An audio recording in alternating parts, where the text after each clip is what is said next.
Do you want more success, more growth, more results? Then it's time for the Boundless Success Accelerator from the Modern Observer Group. This isn't your average coaching program. It's where top performers come to dominate. Weekly group sessions, on-demand coaching, a community that's got your back, and a power-packed library of tools to supercharge your business and career.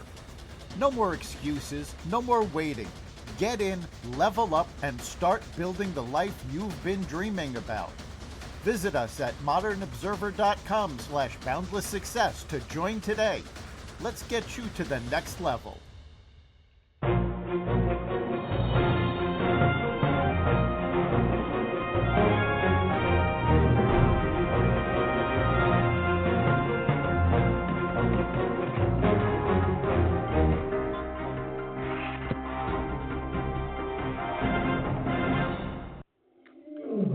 Welcome to another edition of Carnivore Bites. I'm your host, Jeff Sherman, along with Dr. Eric Lopkin. And I don't know, time flies. We've talked about this for must be easily over 5 years about do as I say, not as I do. And you have another dyed-in-the-wool socialist / anti-Semite, and you can do a bunch of 3 or 4 other slashes. Omar from Minnesota. Big on socialism / communism, and just I don't know how it happens. You tell me. You're the doctor. She makes about 150 grand being a congressperson, and I think they just announced she's worth like over 25 million. Tell me how that, just like Elizabeth Warren and Pelosi. It's a good racket, a good gig if you can get it. It is a good racket, and I think it's important to point out that the number that we're talking about did not come from some great investigation, and it didn't come from some right-wing muckraker. This came from Ilhan Omar's own filing with Congress. So everybody can see this. This is a public filing, and this is her own admission that she is now a multimillionaire. How it happened, it's beyond me. It's, Congress. I can speculate. How do you like? Insider trading? Insider trading. I'm willing to go so far as to guess mysterious gifts from benefactors. Nah. Yeah, you think? But it's really hysterical, though. It just goes into the whole scenario, the circle drain of the Democratic Party. I mean, it's just total. There's no substance there. It's totally the insincerity, the lack of any authenticity. If you're going to be a communist / socialist, live it. Bernie, live it. I don't have 3 houses, do you? In all fairness, communists / socialists never live up to what they talk about. And this is not just politicians. I mean, let's go back to the 70s when John Lennon, who was a very famous communist and self-proclaimed communist, who was one, a multimillionaire, and 2, left the United Kingdom to come live in the US because he didn't want to pay UK taxes on all those millions. So this is nothing new with communists and socialists. They're great as long as you're not spending their money. And yes, and it's, for the constituency, let them eat dirt. That's really what it is. It's a self-aggrandizing and enriching pyramid scheme. How do you like this? You talk nonsense, you talk shit about socialism, but you're living high on the hog, whereas the others have to scrape by. Oh, well. And I have no idea how she continues, but that's beyond me. Well, remember, she does come up for re-election next year, and last year she only barely scraped through the primaries. So there is a very strong possibility that she will not make it through next year's elections. We'll have to see. But, I mean, it goes to show what has been going on in this country where you have, I mean, New York looks like it's about to elect a self-professed socialist as its And mayor, despite weightlifters. yes, despite the fact that 48% of New Yorkers in a recent poll want to leave the city. This will, I mean, if he gets elected, this is going to make the white flight of the 70s look like a trickle. On top of Wait that, a second. Wait. You have an excellent point, and just elaborate a little bit on that because I think the extent. I think it will be the 70s, 60/70s reincarnated or revisited. I mean, not only people, you will have institutions like Nasdaq, Wall Street, brokerage firms, definitely hitting the road. you'll have businesses leaving the city. You'll have, I mean, remember, one of the things he's campaigning on is to put a cap on everybody's rent.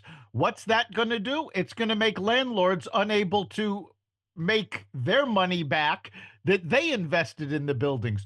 So you're going to see, I predict you, if that happens, you will see exactly what we saw in the 70s, which was landlords burning down their properties for the insurance money to get out of the disastrous situation.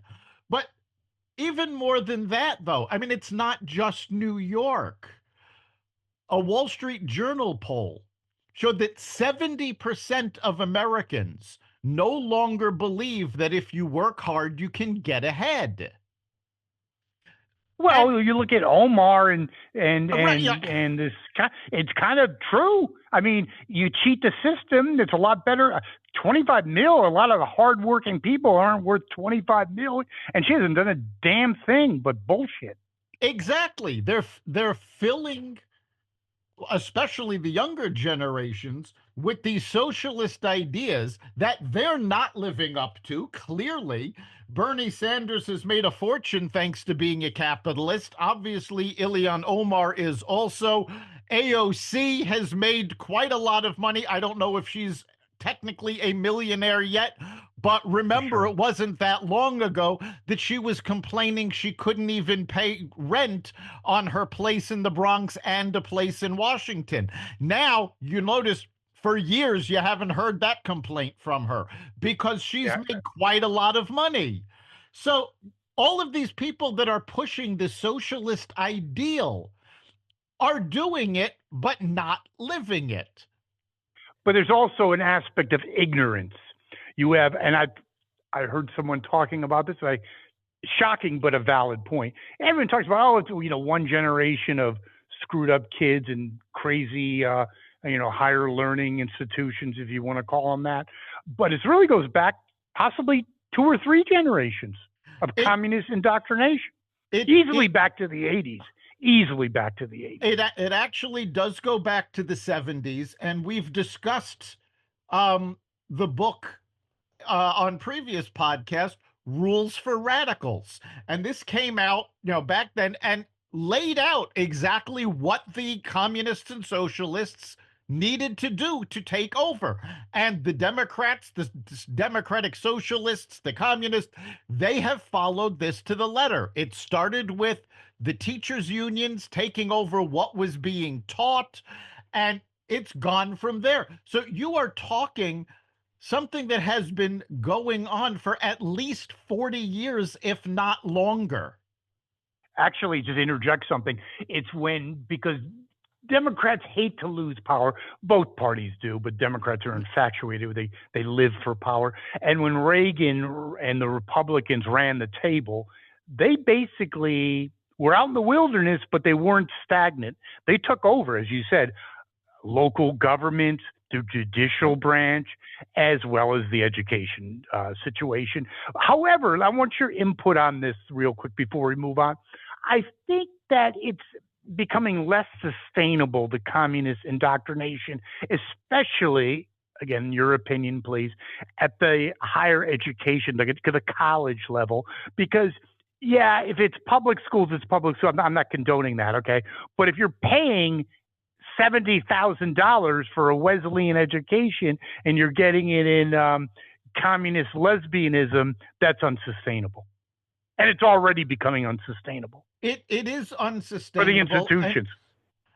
not just for the institutions. It is absolutely unsustainable, and we're already seeing it fall apart.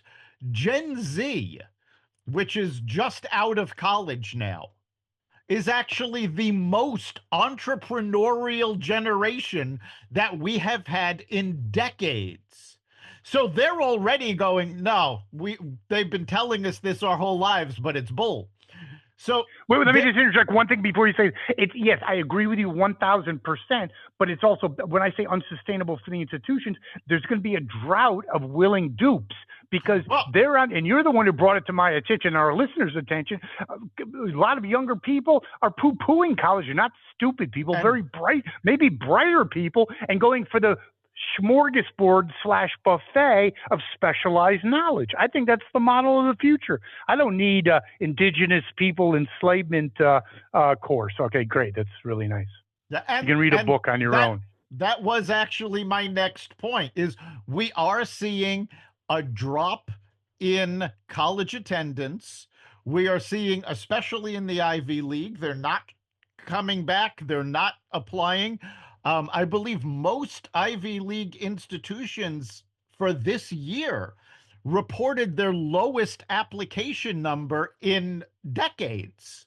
So Shocking. you're already seeing people go, no, I am not paying that kind of money for a useless education. And it is really becoming more and more blatant that it's a useless education because unemployment for recent college grads is at the highest point in 40 years.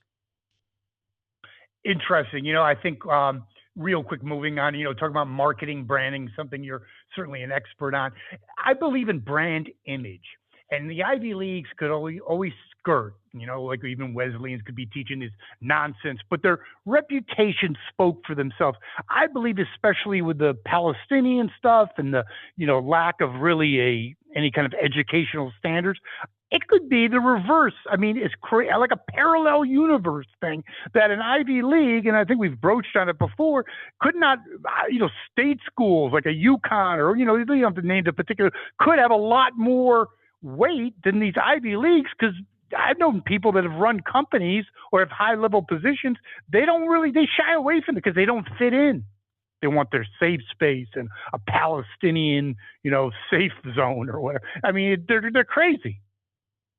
And that's actually always been the case. If you take a look at the most successful leaders, particularly in business, most of them either didn't go to college, went to a state university or not an Ivy League school.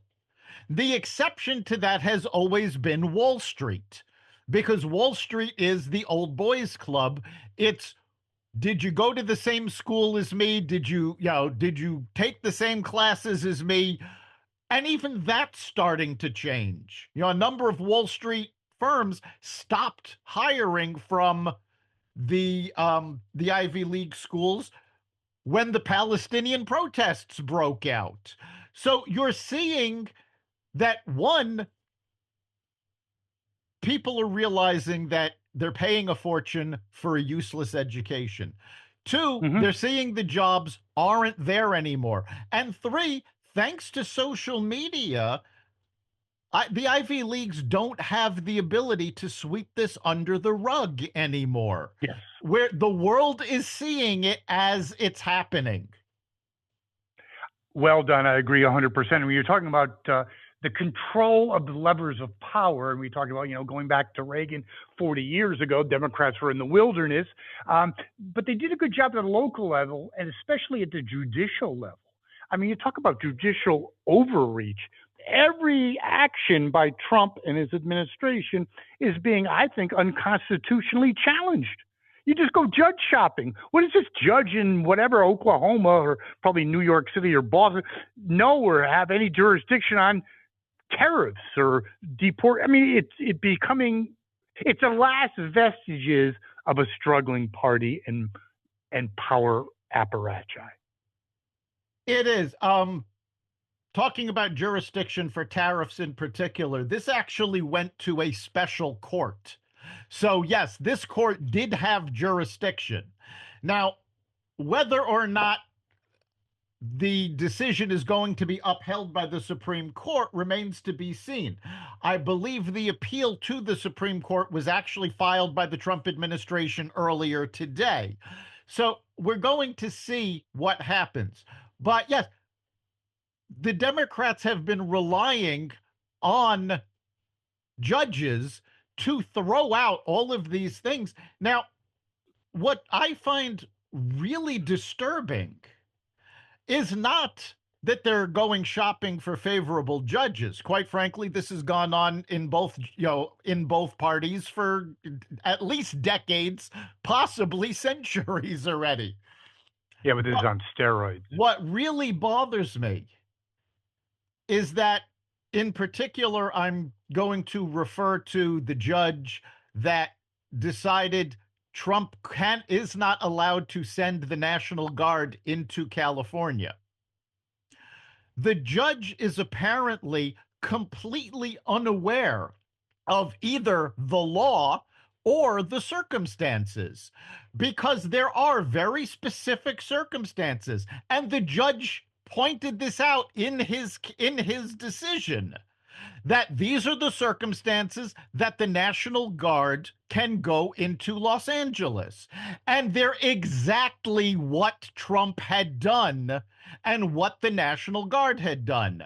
They're not investigating crimes, as the Democrats seem to want people to believe.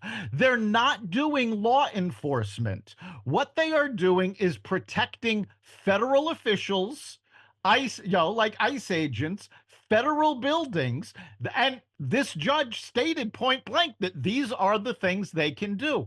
However, what they seem to be missing is the optic effect.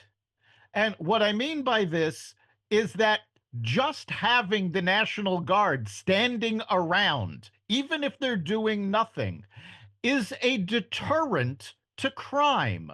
And ironically, Governor Newsom is now instituting his own program, basically doing exactly what the National Guard did, but he's using the California Highway Patrol instead of the National Guard.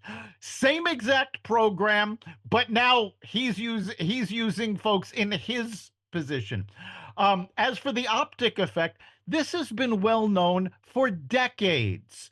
This is why the NYPD, and I'm going to use them as an example because I know this inside and out because I was actually part of this program. But I do know that there are other jurisdictions, other police departments that do similar programs. The NYPD has the Auxiliary Officer Program. And what this is volunteers who go through training. In the case of the NYPD, they're not allowed to carry firearms. They do carry a nightstick, they carry cuffs, and they carry a radio and a flashlight. But they are in uniform. And while there is a different badge and slight differences in the uniform, to somebody on the street walking past, unless you really look, you're not going to notice it. And the whole point of the auxiliary program is that people see the show of force. They see the flag, to use an expression. So they feel safer. And people aren't going to commit crimes when they see the guy in uniform there, even if it is just an auxiliary, because they know the auxiliary officer is just a radio call away from bringing in backup. There's no question about that, but isn't it the bigger picture as well? Yes, that's completely true.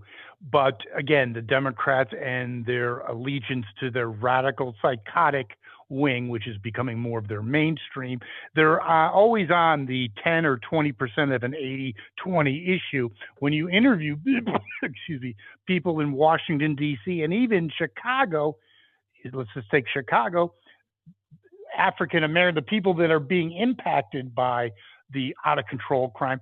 They're welcoming.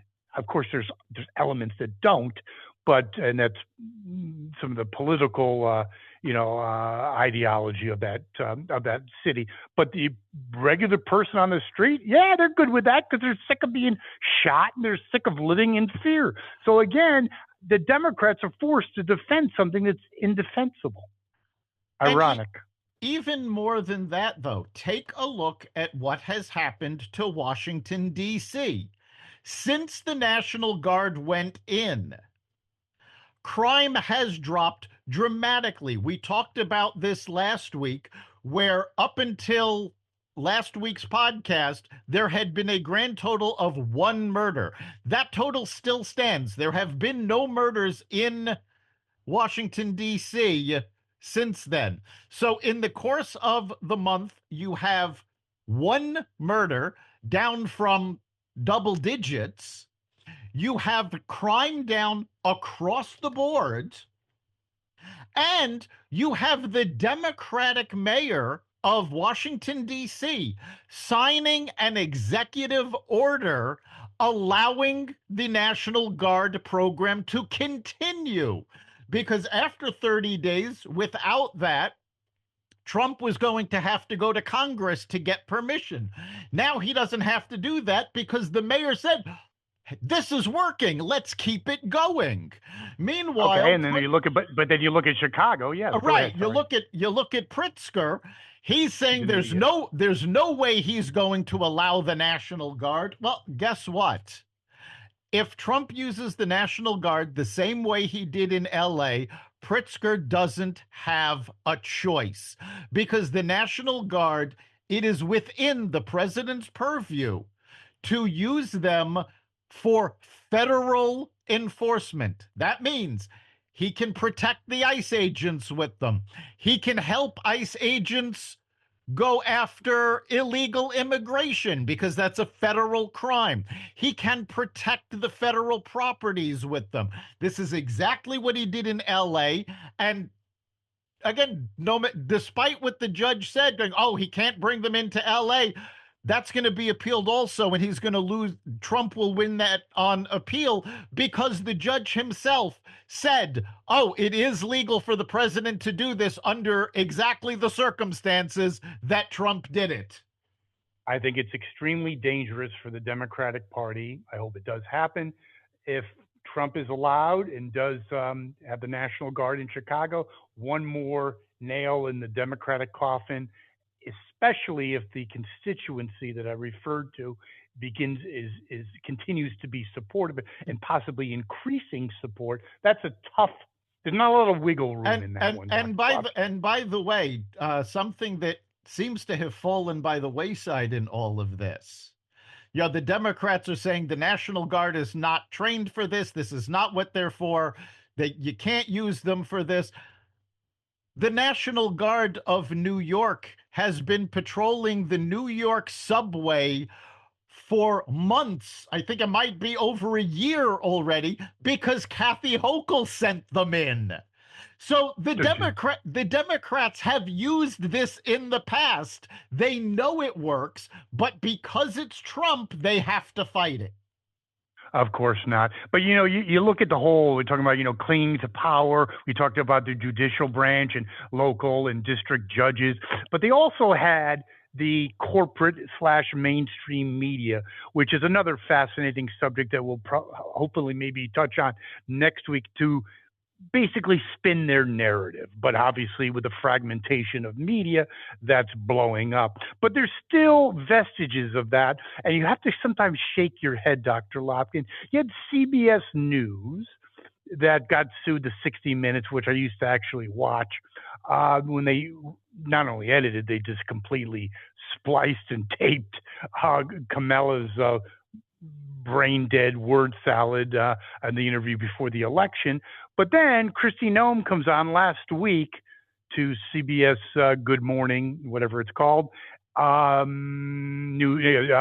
the Nation, and they edited to completely convolute what she said and the meaning behind it. So this ideology, it's not news, it's not. They can't help it. It's an addiction. They Okay, are addicted. Go ahead. I'm going to push back on you on this. While that is what they did with Harris, that's not what they did with Kristi Noem. The full interview with Kristi Noem was released on their website, was released on YouTube. There was no change in content. They edited it for time, which is incredibly common. So Okay, wait. So whoa, whoa. If you looked at both of them, they're completely different. no, if you watched what aired on Face the Nation and what you can see where the edits are, but there's no real change in meaning. They didn't change what she said. They didn't change her intent. They did not include her backing up her position. Well, that's kind of But important. but that's not the same as changing the meaning, which is what they did with Harris. Well, I think perceptually, from at least my perspective, it did change the message to some degree. But I guess the overall point is the corporate / mainstream media. And my real question to you is, why do conservatives, why does the Trump administration, why do they even go on those shows? What's the point? Dry up the source. Well, no, for the Trump administration, these left-leaning media have been a gold mine because they've been able to go on there and use the edits, use the ridiculous comments that some of them make as fodder because you have YouTube, you have social media. So they've been able to get their message out even better, and they make the Democrats look bad by saying, well, look, this is what they tried to do. I think the funniest example of this that I have seen is over the Labor Day weekend and the end of last week, Trump had no public events. I think it was 4 or 5 days where he had no public events. And online, suddenly there were rumors, oh my God, something's happened to him. He's dead. And Jen Psaki on MS Now starts questioning Trump's health because he hasn't been seen in 4 days. Meanwhile, she hid Biden's health problems for years. If Trump is dead, Biden would have been mummified. Okay, and that's where, yeah, there's because she's, and you know something, she's not serious. I mean, I'm sorry, just not because there's certain leanings that I have a more conservative. You watch that show, it's unwatchable, and that's why their ratings and they're basically non-existent. I find it interesting, but you know something though. Still, there are people like Rosie O'Donnell that, in spite of access to information, will say something that's not really substantiated by the facts with the shooting. But also, I love have you seen any of her Twitter feeds or whatever? She's basically having a mental breakdown. I mean, I think she's unwell. Well, you're seeing not stable. You're seeing a lot of that, particularly in Hollywood. And I'm actually going to defend these folks slightly. Imagine, if you will, for years, you were surrounded by people that agreed with you. You were fed information that backed up your worldview. You formed your opinion based on what you felt were trusted sources. And now all of a sudden you find out all of it is a lie. Every bit of it. This is jarring to the human psyche. And if you're one of these folks that was so invested in this was who you are, it's not surprising they're losing their minds because they have literally lost their identities. I think that's a very good analysis, psychologist Dr. Lopkin. I like that one. But I will say this little more tidbit is I found it fascinating. If your world can be rocked like Rosie. Like you can basically be losing a grip, like she's admitted to and attests to, because of a changing of a president. Then you may not be as all that stable. Just throwing No, it out there. that is very true. And I have said this over and over again to folks on both sides. If you stop and think about your day-to-day life, think about how little effect who is Excellent. in the White House actually has on your day-to-day life to become so obsessed with either side, either pro or against, when it really doesn't have that much of an effect on you. I actually agree with that 100%. In some ways, I think it might be a excuse for not taking action at the things that you can control. Yeah, you might be concerned about. That's a Hey, I good was point. concerned about. Yeah, about Biden. I mean, I don't know. Ukraine could have easily, well, still could, but the guy scared me. He was not in control. So was I concerned? Yes. But did I have a breakdown? No, because it's out of my control. But we are in control, and so are our listeners of their input and the topics and their comments on our discussion by visiting our website. Isn't that correct? Yes, Websites, really. let us know what you have to say. Go to xvadio.com/connect. Let us know what you're thinking.